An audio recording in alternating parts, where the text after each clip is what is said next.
This is a high school Algebra I lesson on absolute value inequalities. It presumes that you already know about absolute value equations or equalities. If you don't, you need to look back at the previous lesson on this before beginning this one. Okay, as a review, absolute value inequalities are worked pretty much like you do an equation. Okay, you do it like you do the equations. Remember, the first thing you'll do is isolate the absolute value expression so that it's, say, for example, like this. If you've had 2 times that are plus 5 or all that sort of stuff outside of the absolute value expression itself, then you need to make sure that's all moved by legal algebraic moves to the other side of the equation, and all like terms are combined. Okay, so what we'll do first, we'll remember that there's going to be 2 solutions. The inside of an absolute value sign could be positive in itself, and it could be negative in itself. Now, if it's positive, if the insides are positive, then the absolute value signs really don't do anything. They're superfluous. You can just blow them off, get rid of them. So that's what you do.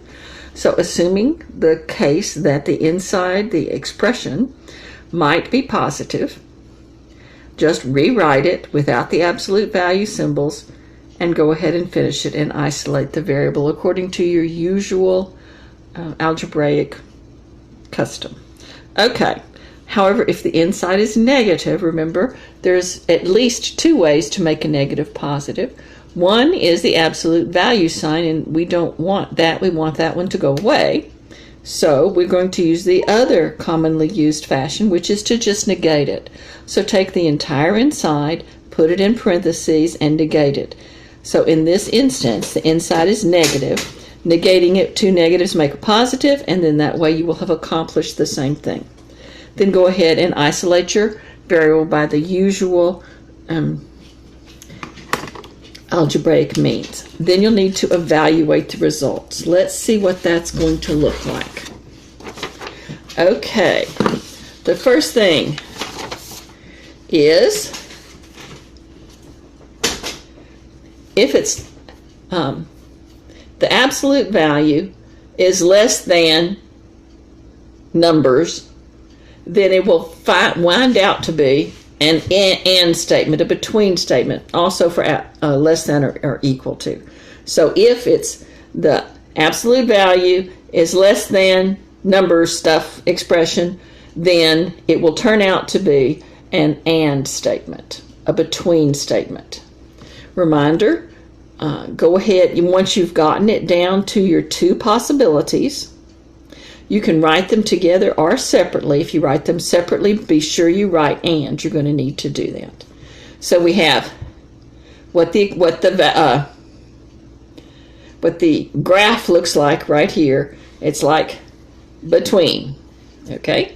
The other result, or the other possibility, excuse me, is if the absolute value expression is greater than or greater than equal to a bunch of numbers, another expression, then it will become an or statement, and between is not possible.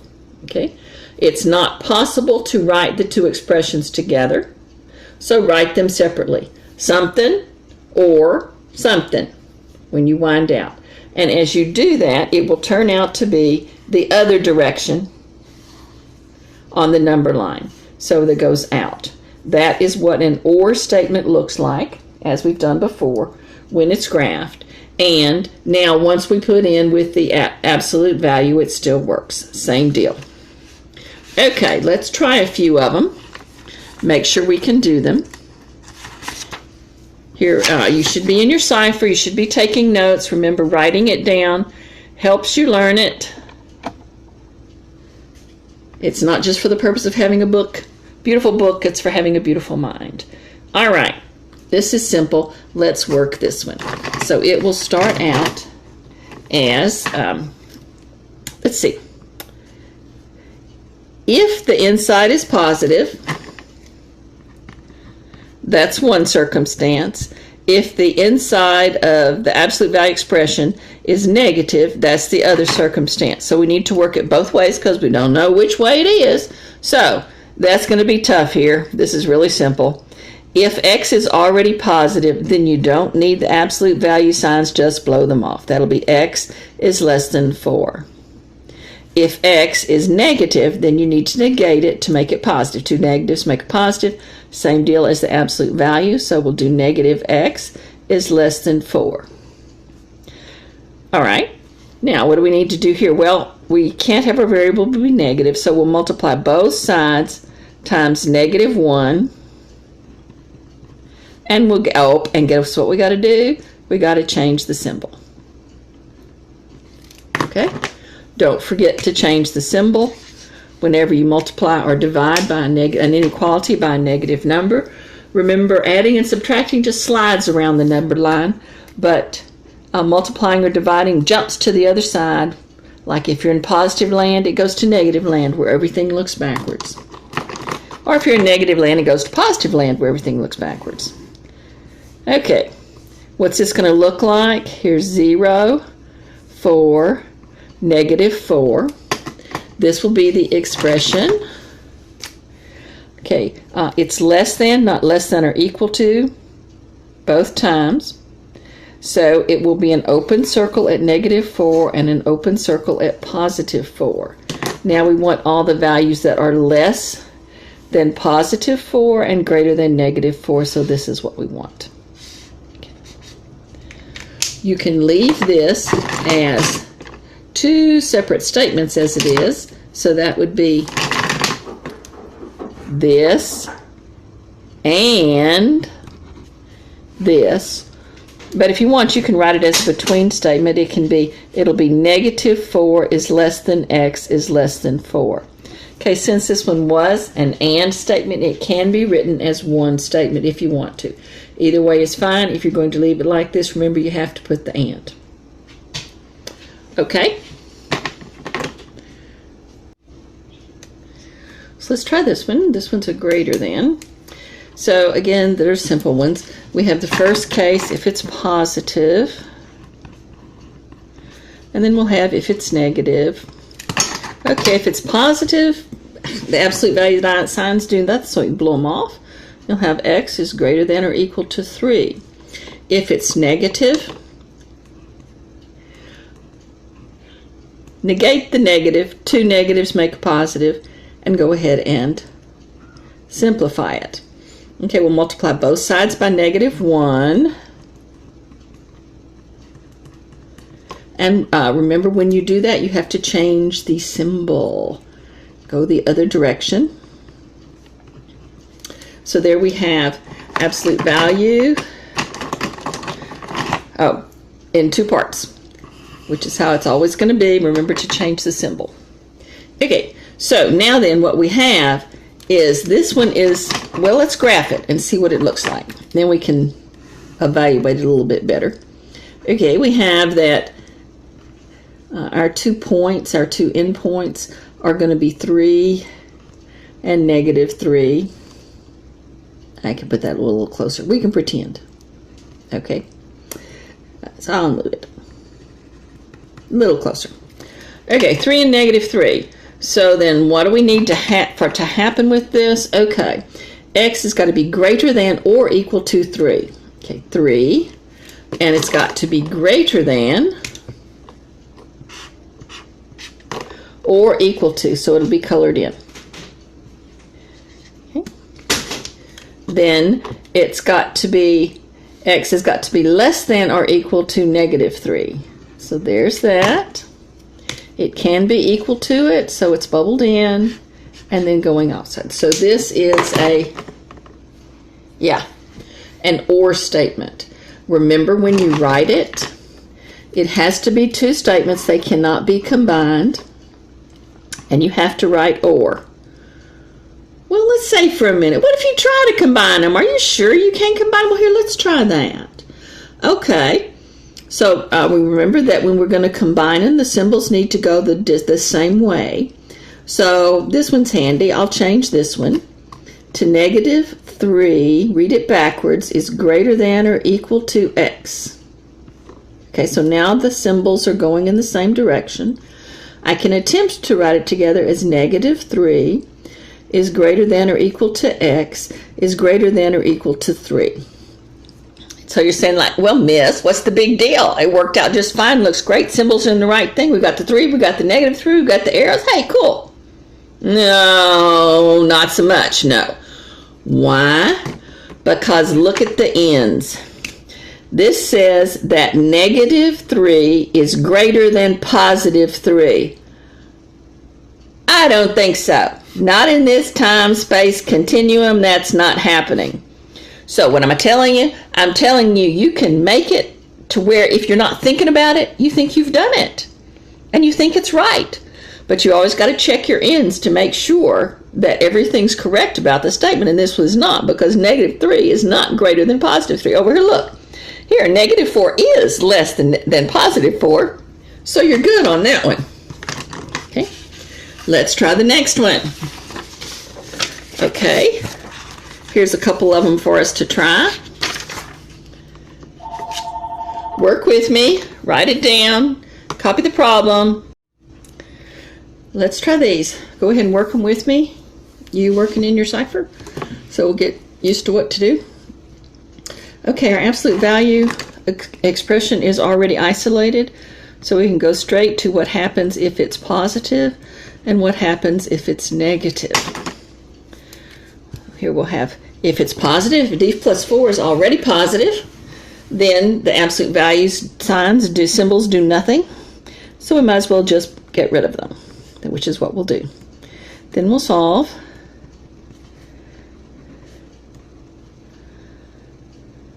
D is greater than or equal to negative 1. Didn't put that negative in there. Okay. In the other circumstance, if d plus 4, what's inside, the expression inside, is already negative, to make it positive, we can do the absolute value, which we have, or we can take that away and negate it instead. So that'll be this. Negative expression.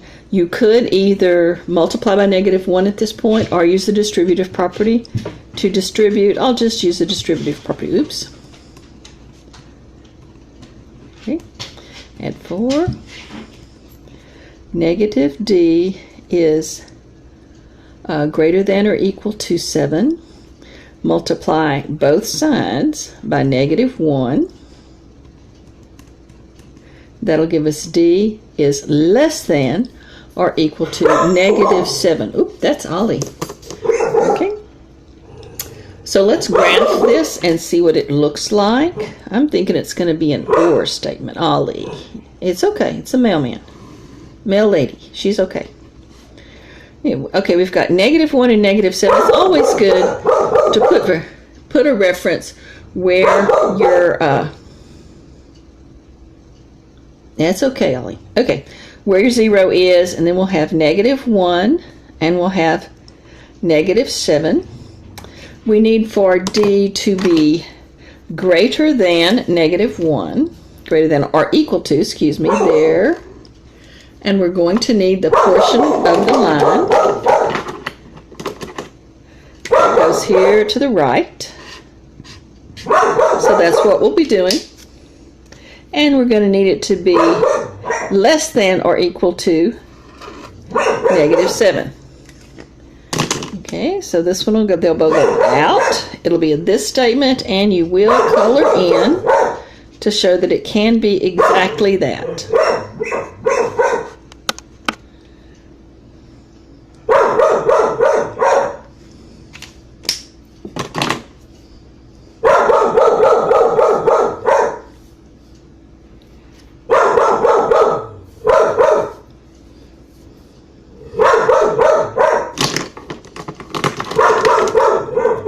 Holly, it's okay.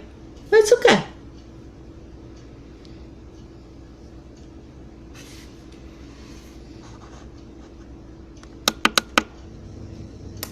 So we have an or statement here. It's the ends. So this and this or, and you do need to write the or, D is greater than or equal to -1, or D is less than or equal to -7. Again, you could attempt to write it together as one statement, but your ends would be messed up. So watch out for your ends. Always double check, because if you're not checking, it'll look like you did it right. Okay. All right. The absolute value expression is already isolated. We'll try what happens if it's positive and what happens if it's negative. If it's positive, we don't need the symbols. We'll solve for b, and we'll have b is less than 15. If b minus 5, the interior of the absolute value expression, is actually negative, we'll make it positive by negating it.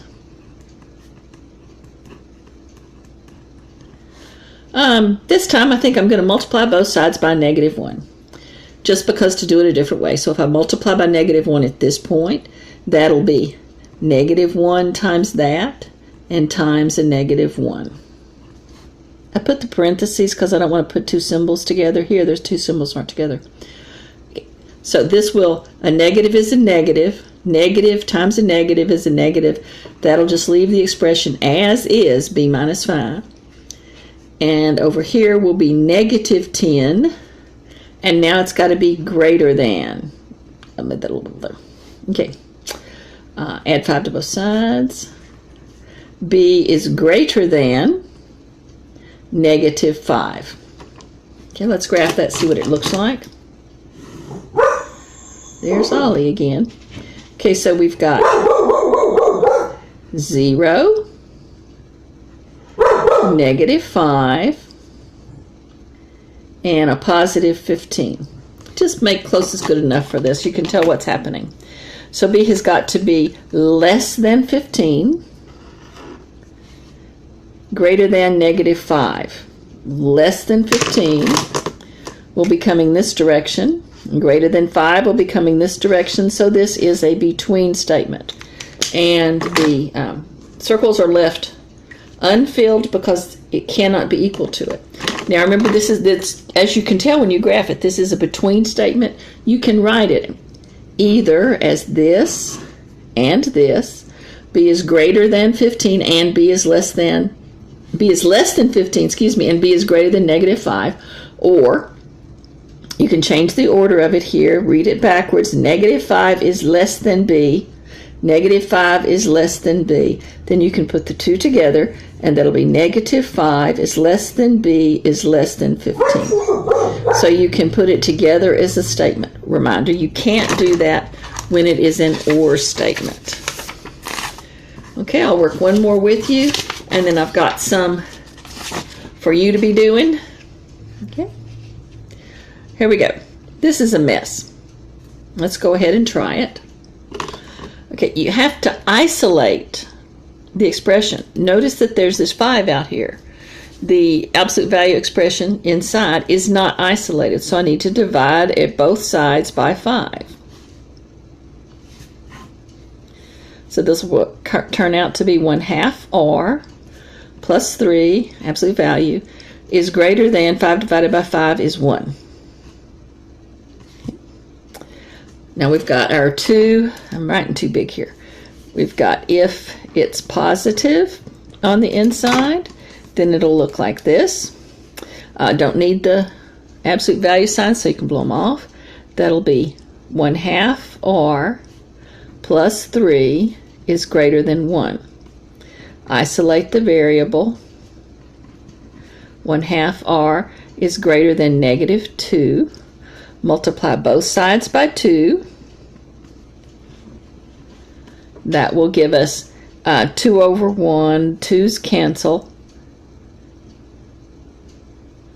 So that gives us r is greater than -4. All right. Okay, then the other possibility is if the expression inside is negative, we'll negate it in the other fashion. That will be 1/2 r plus 3 in parentheses, negate it because it's already negative. And so another negative will be a negative times a negative. That'll make it positive.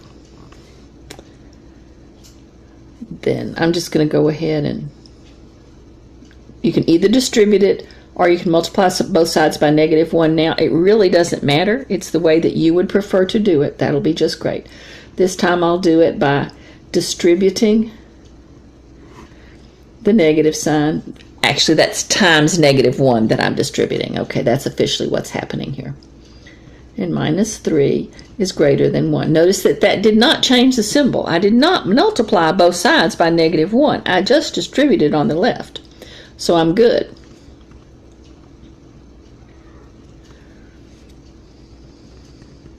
So -1/2 r is greater than 4.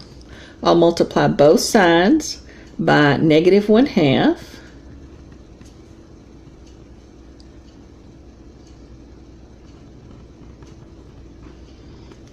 Oh, what did I do? By 2. What am I doing? By 2 over 1. I'm sorry. By 2. 2 times and times a -2. Yep, sorry. Okay. Because here this will be 2 over 1. The 2's will cancel. And it's a negative, and that's a negative, so we're good. That gives us r. We're going to change the symbol now to less than, and it's less than -8. There we go. You got to watch out. Had to change the symbol. So let's graph it, see what it looks like. Okay. Got -8 and -4. I'll start with my 0 over here. Put a -4. Put a -8. It's got to be greater than, r is greater than -4. So that's going to come out this way. It's not possible to be equal, it's just a plain greater than. And it's got to be less than -8. And it's not, it's an open circle because it can't be equal to it. So there we go. And now recall, in this circumstance, you cannot write them together. You're just going to say or. Okay?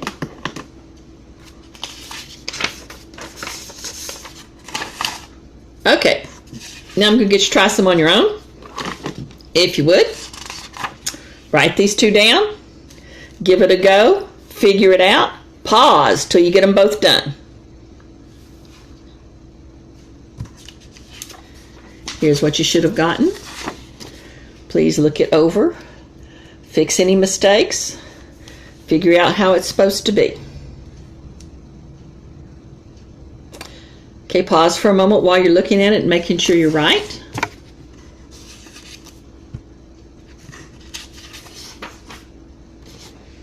Okay, here's 2 more problems to work. Please go ahead and do these.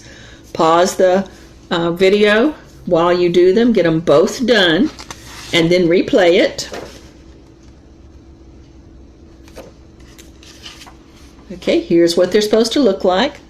Look it over. Make sure that you know what you're doing, and here endeth the lesson.